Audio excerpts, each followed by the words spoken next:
Back in 1989, the world was introduced to SimCity, one of the most popular city building games of all time. This one simple game was so popular, it ended up getting a whole bunch of sequels, got a lot of people invested in urban planning, and eventually paved the way for one of the most enduring franchises ever to come to fruition, The Sims. It's not just these titles that were spawned thanks to SimCity's initial success though, and a plethora of lesser known but no less critically acclaimed games came out in the years following, creating a massive series all of their own. A lot of these have been lost to time, as no matter how good they were, they never quite reached the heights of the others. So we're here to delve into the surprisingly large bin of abandoned Sim series games and dig out the best ones so that they can finally get some attention. Oh, and be prepared to hear me say the word Sim approximately 4,000 times. Just fair warning. I'm Ashton from TripleJump, and here are 10 great Sim series games that aren't The Sims. Number 10, SimTown. As popular as SimCity was, it could be a lot for younger gamers to wrap their heads around, with all of its complicated systems and budget management, but thankfully a solution to this came along in 1995. Essentially, SimTown, or SimCity Junior, if you want to get Japan-exclusive Super Famicom title about this, was a simpler version of the classic SimCity, but was aimed more towards children who may have had a hard time with the scale and complexity of that game. Instead of taking on a sprawling metropolis, SimTown focused on individual neighbourhoods, allowing players to place houses and shops and dot the area with parks and other greenery, all with a more playful aesthetic that would appeal to its younger target audience. The game still proved a bit of a challenge, similar to the original however, as the number of residents had to be carefully managed to ensure there were enough jobs and facilities for everyone to live comfortably, and to make sure that none of the buildings in the area fell into disrepair. One of the most notable differences is that landscaping and construction didn't cost anything, as there was no sort of in-game currency. If only that were true in real life, eh? Number 9, Sim Park. It's not just urban and populated areas that got the Sim treatment. There was also a whole sub-series of titles that were centered around maintaining a more natural area and ensuring that animals had a place to live comfortably as well. Instead of buildings and traffic flow, Sim Park shows players the importance of having balance in an ecosystem, as they have to keep all of the animals and plants happy and make sure that they are complementary. For example, if there aren't enough plants to attract bees, there won't be enough pollinators to maintain and spread the other greenery, which is just as true in real life, by the way. So be nice to bees, please. Another large portion of the game is devoted to identifying the plants and animals that have appeared in the park, to see how diverse the park is getting and making sure that it has the right number of plants and animals to strike a good balance. However, despite parks being less hectic than cities are, there were still a number of disasters that could strike the habitat, ranging from fires and piles of rubbish to mischievous aliens who would generally cause chaos and no doubt abduct some of the animals. Good luck explaining that one to your boss. Number 8, SimCopter. As varied as they are, a lot of these games tend to have a specific perspective, that is to say, third person and some distance away, observing the goings-on like a divine being with an occasional sadistic streak. SimCopter, on the other hand, changes all of that and puts players squarely in the heart of the action. This departure for the series, perhaps the most drastic one of them all, surprisingly ended up being quite good despite how different it was. SimCopter puts players in the shoes of a helicopter pilot and allows them to either fly around in free play mode in one of their own SimCity 2000 metropolises, or go through a full career mode. Regardless of which they choose, they'll have to keep a close eye and ear out for any of the jobs that they're responsible for. These tasks range from standard transport missions to providing a variety of emergency services, such as flying injured Sims to a hospital, chasing down criminals, and putting out fires in one of the many choppers that can be unlocked. Most of these missions are received via radio, but eagle-eyed pilots can occasionally take care of random events as well. It's a shame this game didn't get more attention, given how original it was, but unfortunately it mostly flew under the radar. Number 7, Sim Farm.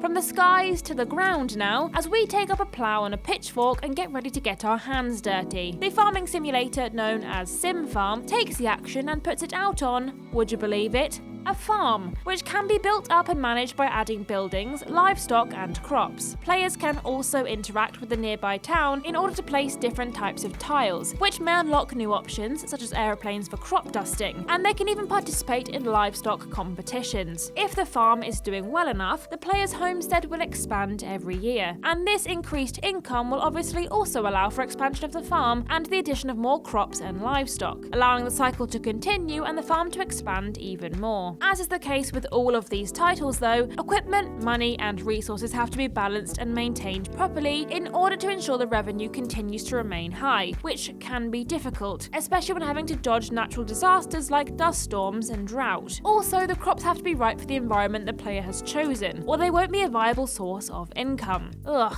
this sounds too much like actual work now. Let's move on, shall we? Number 6, Theme Park World.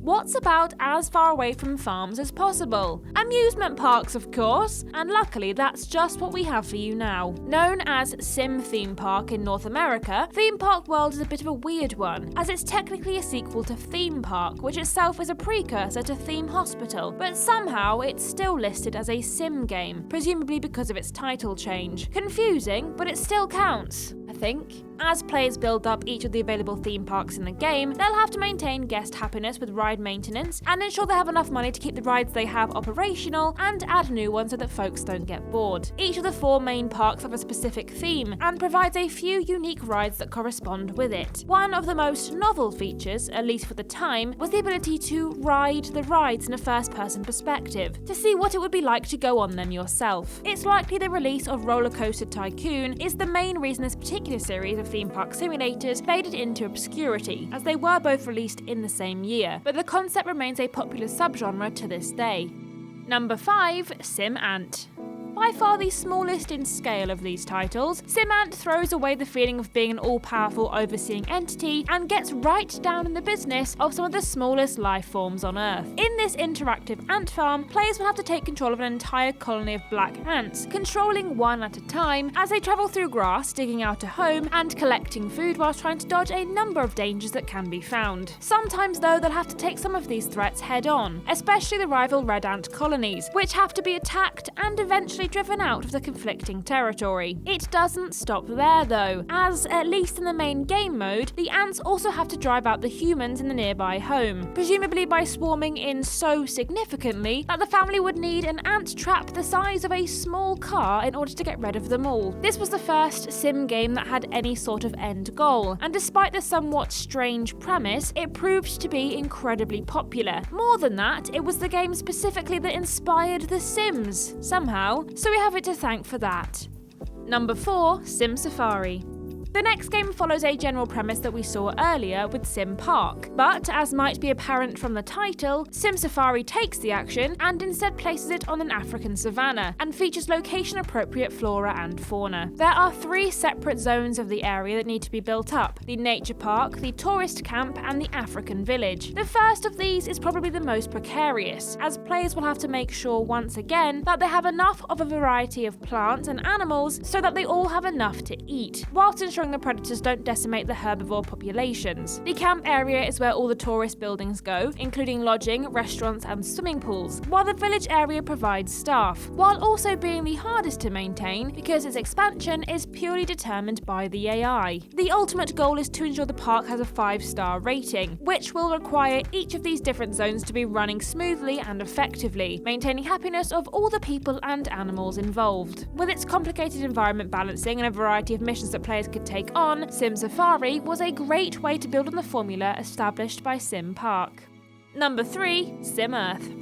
The earliest of the titles on this list, SimEarth, also known as SimEarth the Living Planet, decided that city management wasn't quite stressful enough and expanded the gameplay to include an entire planet this time instead. Players are put in control of an environment and all of its various systems, allowing them to play around with the composition of the atmosphere, overall temperature, and the land masses themselves before dropping down different forms of life across the surface and watching them evolve. Eventually, the goal is that these life forms will evolve so much they can actually form civilizations civilizations, going through millennia of different phases of evolution and extinction until the planet gets destroyed once the sun itself reaches the end of its life. There are also a series of scenarios that allow for the development of different environments, the first of which mimic different stages of the Earth's evolution, and the rest requiring the ability to terraform different planets to ensure they can eventually support life themselves. These complicated systems, along with a large scope and significant replay value, caused Sim Earth to become even better acclaimed than its predecessor, but it never seemed to resonate with audiences as much, meaning it ended up dying off after just one iteration. Number 2, Sid Meier's Sim Golf. Golf? Really?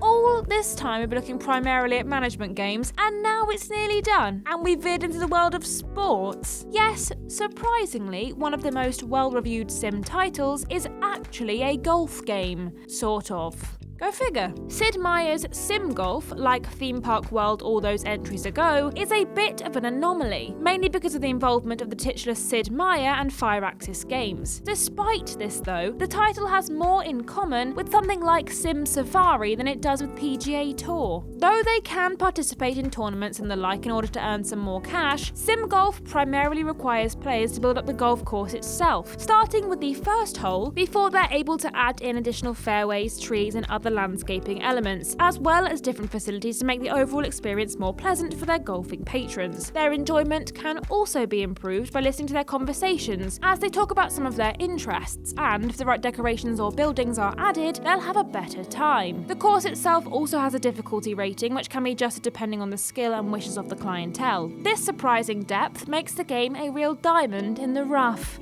Oh no, is that a golf joke? Get to number 1, quickly.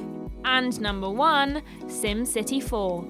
It started here, and now it's ending here as well, with one of the best games the whole Sim universe has to offer. Come to think of it, how is there not a Sim universe? Or is that just Spore? Anyway, though most of the early entries of this branch in the franchise are considered to be some of the most beloved games of the time, it's SimCity 4 that stands out above the rest by taking everything the previous titles had and building upon them, and even adding a new dimension into the mix as well. As with the previous titles in this specific series, players are presented with a tract of land and have to develop it, setting aside different districts marked for either residential, commercial or industrial construction, and ensuring the residents are able to live happy lives, full of readily available work, emergency services and running water. In addition to this, SimCity 4 is the first of the games to feature a day-night cycle, as well as a primarily 3D game engine to render its graphics, as opposed to the 2D based one that had been used previously. The game's legacy lives on even today, thanks to cities skylines, meaning that while the later installments in the SimCity series declined in quality, there will always be games for those who love city management.